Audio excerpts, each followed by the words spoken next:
கேழல் நேர்களுக்கு வணக்கம். வழக்கமா கேழல்ல மாந்திரிகம், ஆன்மீகம் இது தொடர்பாகத்தான் நம்ம பேசிட்டு வரோம். ஆனா இன்னைக்கு ஷோல 2026 சட்டமன்ற தேர்தல் களம் எப்படி இருக்கும் அப்படின்னு தான் நம்ம பேச இருக்கின்றோம். நம்மிடையே திரு வராகி சித்தர் இணைகிறார். அவரை வரவேற்று நிகழ்ச்சிக்குள் செல்லலாம். வணக்கம் சார். ஆன்மீக நாடு அனைத்து அன்பர்களுக்கும் வருகின்ற 2026 சட்டமன்ற தேர்தல்ல நாம் தமிழர் கட்சி ஒருங்கிணைப்பாளர் சீமான் கூட்டணி அமைப்பார்னு எதிர்பார்க்கலாமா? தனித்துதான் நிப்பேன், கூட்டணியில எல்லாம் இருக்க மாட்டேன்னு சொல்லிட்டு இருக்கிறாரு. கூட்டணி 2026 வருவாரா? எந்த அளவுக்கு சாத்தியமா இருக்கும்? நாம் தமிழர் கட்சி சீமானை பொறுத்த வரைக்கும் அத கூட்டணி இல்லாம தான் நான் பயணிப்பேன். என்னோட நிலைப்பாடு நான் கூட்டணி இல்லாம தான் தனித்து நின்றுதான் நான் தேர்தல் கணக்கான. அது போல எல்லாரும் நீங்க கணக்கானுங்க, யாருக்கு என்ன பலம் இருக்குன்னு சொல்லி அனித்தரமா திடகாத்திரமா அவர் பேசிட்டு இருக்காரு. ஆனா அவர் இந்த முறை 2026 பொறுத்த வரைக்கும் சட்டமன்ற தேர்தலில் கூட்டணி இல்லாம தான் நான் பயணிப்பேன்னு சொல்லிட்டு அவருக்கு உண்டான அந்த பாதையை நோக்கி இப்பவே வேட்பாளர்கள்லாம் அறிவிக்க ஆரம்பிச்சிட்டாரு. ஆனா ஒரு விஷயம் இங்க புரிஞ்சுக்கணும். இப்போ 2025 சனி பெயர்ச்சி நடந்தது அப்படின்னு கேட்டாக்கா அந்த சனி பெயர்ச்சிங்கிறது இங்க நடக்கல. 2026 அந்த காலகட்டத்துல சனி பயிற்சிங்கிறது அதோட தாக்கத்தை கண்டிப்பா உண்டு பண்ணும். அந்த நேரத்துல தான் சனி பயிற்சிங்கிறது இருக்கு. அந்த ஒரு 6 மாத காலத்துக்கு முன்னாடி, அதாவது 2026 துவங்குவதற்கு முன்னாடி ஒரு 6 மாத காலத்துக்கு முன்னாடியே இந்த அரசியல் களங்கிறது மிகப்பெரிய ஒரு இன்னைக்கு இருக்கிற எல்லாமே அன்னைக்கு தவிடுபடியாகும். நினைத்தது அங்க நடக்காது. அங்க நடக்காத ஒரு விஷயம் கண்டிப்பா அந்த 6 மாத காலத்துக்குள்ள பல விஷயங்கள், பல விடயங்களுக்கு புதிராகவும் விடையாகவும் அமையும். இப்போ இவர் கூட்டணி அமைப்பாரா அப்படின்னு கேட்டாக்கா கண்டிப்பா சீமான் அவர்கள் கூட்டணி இல்லாம தனிச்சு பயணிக்குங்கிறது அவரோட விருப்பம். ஆனா கண்டிப்பா கூட்டணியில போய் அவர் உள்ள சேர்ந்து பயணிக்கிறதுக்கு உண்டான ஒரு சூழ்நிலையும் காலமும் கண்டிப்பா கசிந்து வரும். அது நடந்தே தீரும். சரி, இந்த சனி பயிற்சியால பல நன்மைகள் ஏற்படும் அப்படின்னு சொல்லியிருக்கீங்க. சோ சீமானுக்கு 2026 சட்டமன்ற தேர்தல்ல ஆட்சி அதிகாரம் கிடைக்குமா? இப்ப 2026 பொறுத்த வரைக்கும் சீமானுக்கு ஆட்சி அதிகாரம் கிடைக்குமா அப்படின்னு பார்த்தாக்கா ஆட்சி அதிகாரங்கிறது கண்டிப்பா கிடைக்கும். அவர் தனித்து பயணிக்கும் போது அந்த அதிகாரங்கிறத அவர் கைப்பற்றதுக்கு உண்டான காலக்கெடுங்கிறது கொஞ்சம் அதிகப்படியா இருக்கும். நான் 2026 பொறுத்த வரைக்கும் சட்டமன்றத்துல அவரோட சட்டமன்ற உறுப்பினர், அவருக்கு சார்ந்த கட்சியை சார்ந்து சட்டமன்ற உறுப்பினர்கள் சட்டமன்றத்தை அலங்கரிக்க உண்டான கண்டிப்பா வாய்ப்பு அமையுமான கண்டிப்பா அமையும். அவர்களுக்கு உண்டான அதிகாரங்கிறது கண்டிப்பா கிடைக்கும் 2026 பொறுத்தவரைக்கும். 2026 சட்டமன்ற தேர்தல்ல நாம் தமிழர் கட்சி ஒருங்கிணைப்பாளர் சீமான் கூட்டணி அமைப்பாரு அப்படின்னு சொல்லியிருந்தீங்க. யாரோட சீமான் கூட்டணி அமைப்பாருன்னு எதிர்பார்க்கலாம்?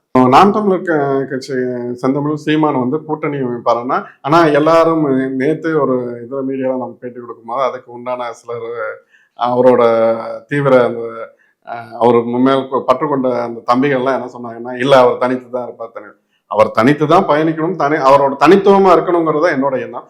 ஏன்னா அவரு எதுக்காக இங்க போறாரு, தமிழ் தேசியம் அந்த ஒரு விஷயத்த கையில் எடுத்து போடுறாரு. அதுக்கப்புறம் ஈழத்தமிழரோட வாழ்க்கையில மறுமலர்ச்சியை கொண்டு வரணும்னு சொல்லிட்டு போராடுறாரு. இப்போ இந்த களத்துக்கு இவருக்கு, இப்போ நீங்க ஏற்கனவே நீங்க கேட்டீங்க அவர் முதல்வர் நாற்காலி அவருக்கு கிடைக்குமான்னா, முதல்வர் நாற்காலி கிடைக்கும். அவர் கிடைக்கணுங்கிறது என்னோட விருப்பமும். கண்டிப்பா அவருக்கு கிடைக்கும்.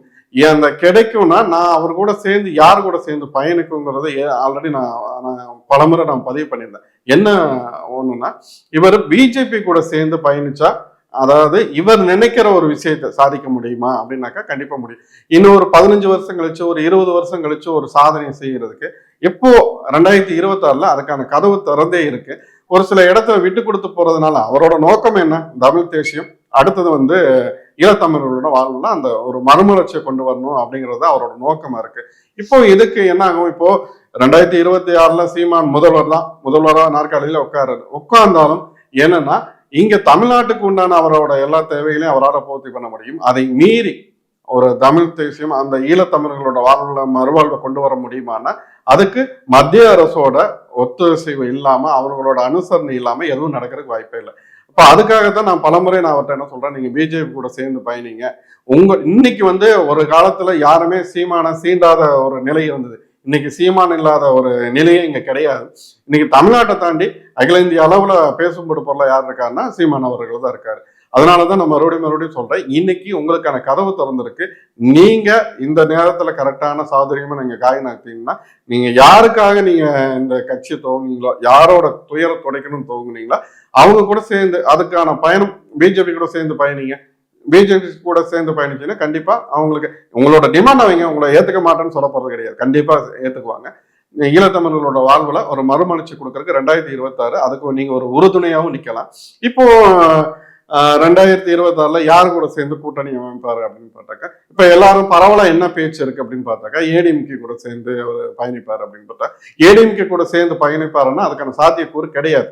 ஆனா ஏடிஎம்கே கூட சேர்ந்து பயணிப்பார். என்னடா இப்படியும் சொல்றாரு அப்படின்னு சொல்றாரு அப்படின்னு எல்லாருக்கும் ஒரு கேள்வி, ஒரு ஐயப்பாடு இருக்கும். ஏன் அதை நான் சொல்றேன்னா, ஏடிஎம்கே பொறுத்த வரைக்கும் எடப்பாடி பழனிசாமி அவர்கள் அவர் உட்கட்சியில இருக்கிற அந்த பிரிந்து போனவர்களை ஒன்று சேர்த்தாருன்னா அந்த அடுத்த 2026ங்கிறது ஏடிஎம்கே பொறுத்த வரைக்கும் இந்த அறுவடை செய்யறது, வெற்றி அறுவடை செய்யறது, ஈஸியா ஆட்சி அதிகாரத்தை கைப்பற்றதுக்கு ஒரு ஏதுவான ஒண்ணா இருக்கும்.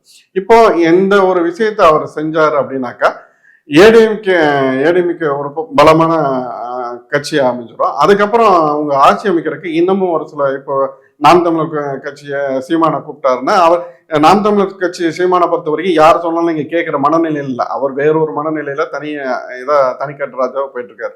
ஆனா அவரு சொன்னா கேட்கறதுக்கு தமிழ்நாட்டுல ஒருத்தவங்க சொன்னா கேட்கறதுக்கு அவருக்கு உண்டான ஏடிஎம்கே பொறுத்த வரைக்கும் ஒரு தலைவர் இருக்காரு. இவங்க யாருன்னு பார்த்தாக்கா சசிகலா அம்மையார்.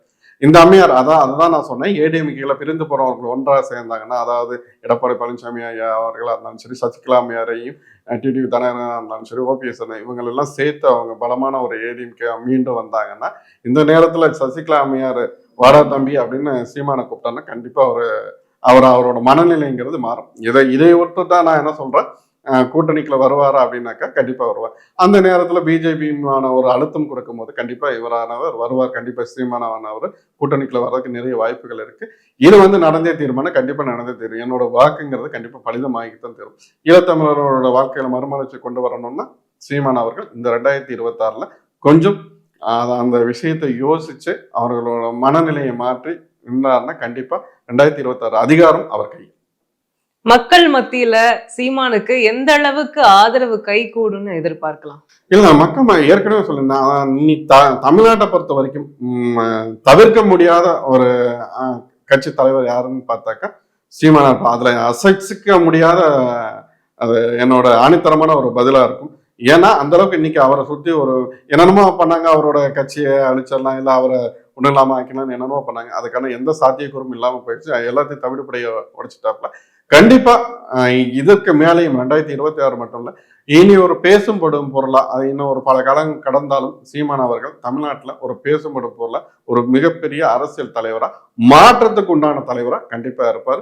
இளைஞர் மத்தியில் ஒரு மாற்றத்துக்கான எழுச்சி நாயகனா என்னைக்கும் நீங்காத ஒரு தலைவனா இருப்பார். கண்டிப்பா சார். இவ்வளவு நேரம் நான் கேட்ட கேள்விக்கு ரொம்பவே சிறப்பா பதில் சொன்னீங்க. 2026 தேர்தல் களம் நீங்க சொன்ன மாதிரி தான் இருக்கும்னு நம்பலாம். நன்றி சார். நன்றி.